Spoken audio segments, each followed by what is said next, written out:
Alabama signs legislation hitting North Korea with more stringent sanctions over its nuclear missile programs. Seoul and Washington continue to push for strong UN sanctions as well. Government officials and ministers are fielding more questions from lawmakers at the National Assembly. The main focus today is on the economy. First, the government unveils a slew of measures to help reinvigorate Korea's flagging ICT sector. It'll move to open up more export markets around the world. Stay tuned for these stories and more. On Friday, the 19th of February, you're tuned in to our midday newscast here on Arirang TV. Thank you for joining us. I'm Mark Brew. Our top story this afternoon, US President Barack Obama has signed legislation imposing tough new sanctions on North Korea. It's aimed at cutting off the regime's money supply and freezing assets to prevent further nuclear arms development. The South Korean government has welcomed the new sanctions. Park Ji-won starts us off. In response to Pyongyang's hydrogen bomb test and missile launch, U.S. President Barack Obama signed a series of new and tough sanctions against North Korea on Thursday. With the signing, the bill, welcomed on both sides of the aisle of Congress, takes effect immediately. The sanctions aim to cut off any transactions and money that could be funneled into North Korea for further development of nuclear programs. The sanctions allow the freezing of assets of any individuals or enterprises engaged in business related to North Korea's nuclear or weapons programs. Those engaged in the import or export of luxury goods to and from North Korea and those involved in serious human rights abuses will also be subjected to the law. The South Korean government welcomed the latest imposition of new sanctions. In a written statement Friday, the South Korean Foreign Ministry vowed to cooperate with the international community on concerted measures to counter North Korean threats. Meanwhile, South Korea and the U.S. reaffirmed their commitment to introduce stronger UN sanctions on North Korea. During talks on Thursday, South Korea's Deputy National Security Advisor Jo Tae-yong met with U.S. Deputy Secretary of State Blinken and agreed to continue bilateral strategic consultations focusing on adopting sanctions on North Korea at the United Nations. Blinken said the U.S. aimed to get the strongest possible Security Council resolution, but a resolution with real teeth to counter the North Korean threats. As China remains reluctant to impose strong sanctions on its longtime ally, Blinken urged Beijing to take a greater role and leverage its influence on North Korea. Park Ji-won, Arirang News. Now, South Korea has questioned whether North Korea deserves to have UN member status. The country's ambassador to the United Nations made Seoul's first formal remarks on the matter, drawing further attention to Pyongyang's recent violations. Park Jung-hong files its report. North Korea's eligibility as a UN member has come under the spotlight. Speaking at a meeting on respect for UN principles and goals at the New York headquarters this week, South Korea's ambassador to the United Nations, Oh Jun, launched a scathing attack on Pyongyang. Past decade, the DPRK has persistently violated all Security Council resolutions on the DPRK, calls into question its qualification as a member of the United Nations. He made a point that upon becoming a member, North Korea had solemnly pledged to comply with the obligations of the UN. He added that the repeated breaches are not only a direct challenge to the authority of the Security Council, but also a display of contempt and disregard.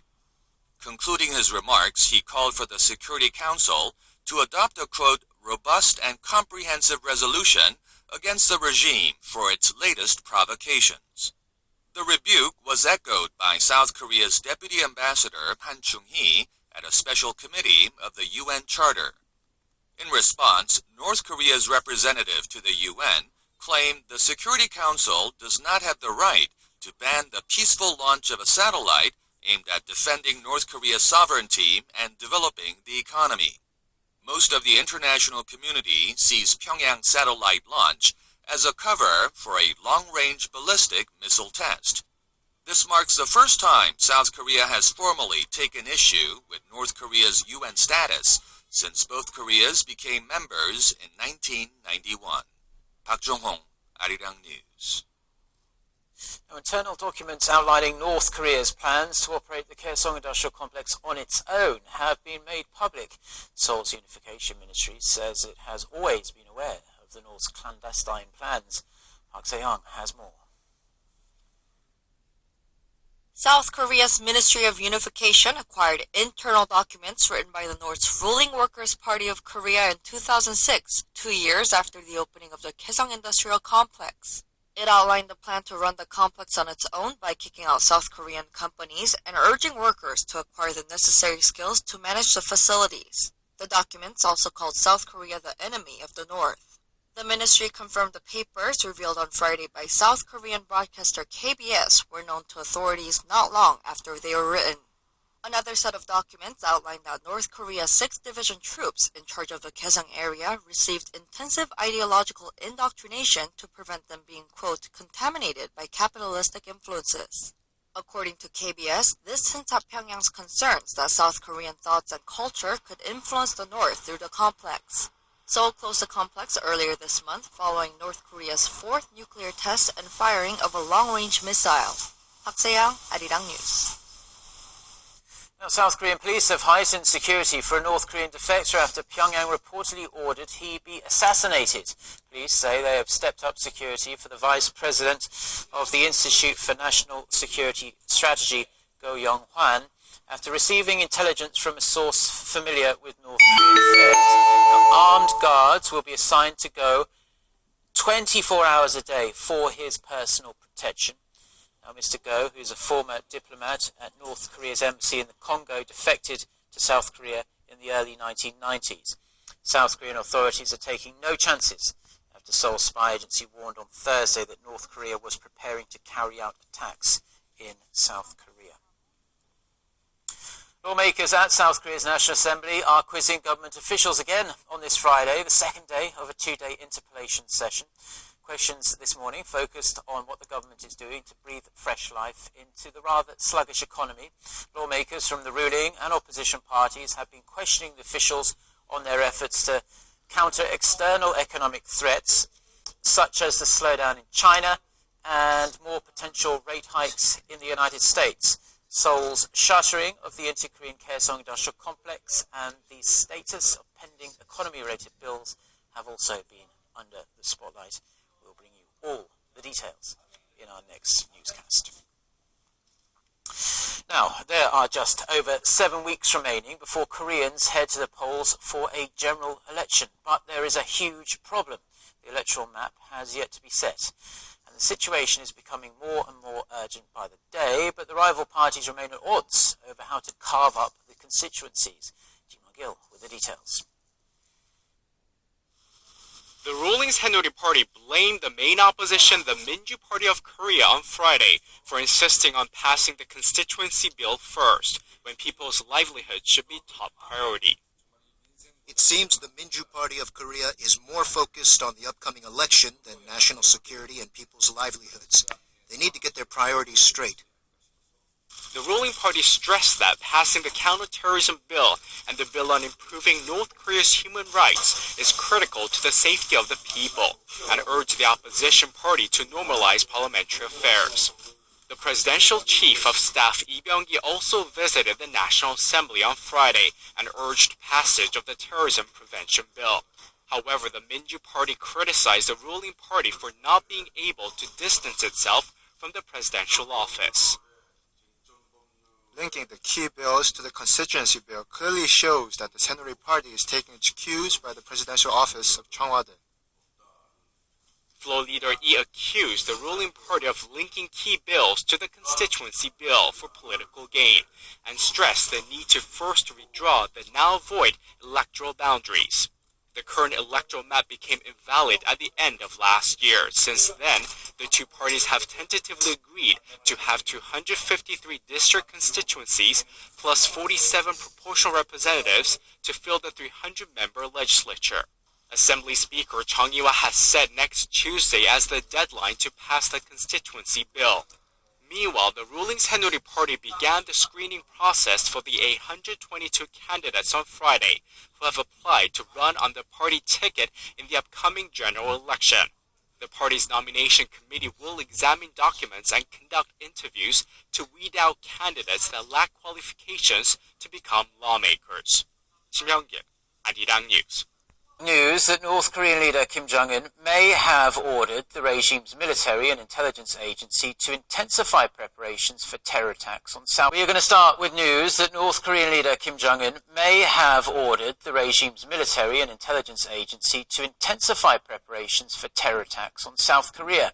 Citing information from South Korea's National Intelligence Service, the ruling Saenuri Party said North Korea's Reconnaissance General Bureau, responsible for cyber warfare and intelligence operations in foreign countries, is preparing to carry out cyber attacks, attacks using poison, or even kidnappings of South Korean citizens.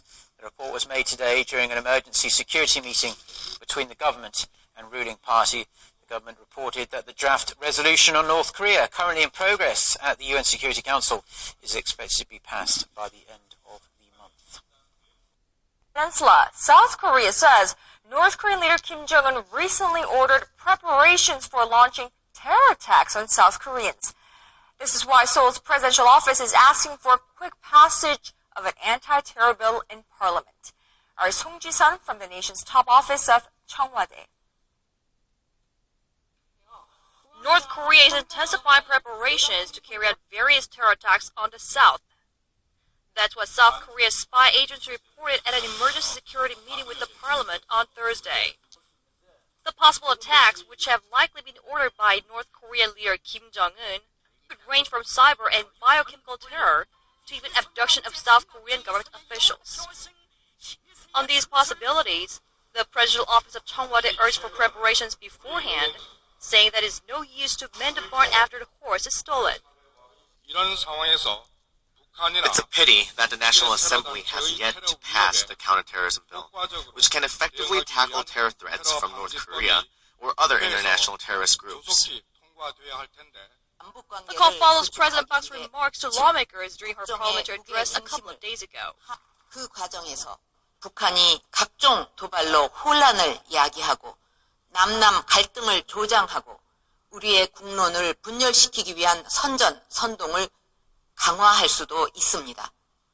그럴수록 우리 국민들의 단합과 국회의 단일된 힘이 북한의 의도를 저지할 수 있는 유일한 방법이라고 생각합니다.